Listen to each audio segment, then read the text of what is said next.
42 years ago, Tina and Dean Klaus and their infant daughter Holly vanished without a trace. The year was 1980, and that was the last time their families ever heard from them.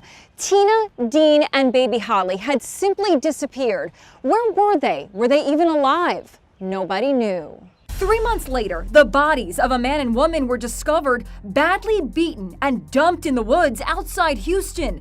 The man was bound and gagged. The woman had been strangled. They were never identified until now using modern DNA technology. They did have some remains that have been kept aside.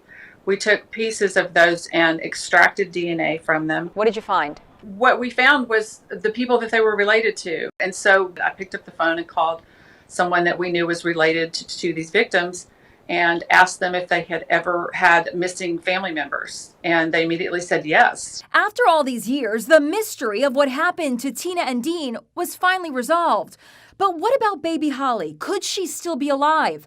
This week, we finally know the astonishing truth. I'm excited to announce that baby Holly has been located alive and well. And here she is, now 42 years old and living in Oklahoma. She's a mom of 5 kids and, can you believe it? She's also a grandmother.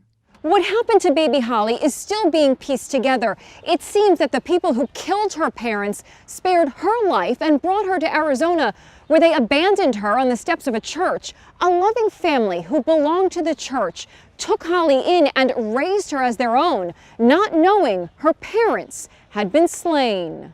So, who killed Tina and Dean? And who left baby Holly at the church? 2 women who identified themselves as members of a nomadic religious group brought Holly to the church. They were wearing white robes and they were barefoot. They indicated the beliefs of their religion included the separation of male and female members, practicing vegetarian habits, and not using or wearing leather goods. Holly's grandmother and aunt say they can't believe after all these years, Holly has been found. We haven't slept a good night's sleep in 42 years until we found out Holly is alive. She's okay. And I was able to go home the other night after they told us, and I slept all night. First time in 42 years. The investigation into Tina and Dean's murders continues, but at least baby Holly is alive. It's a gift from heaven.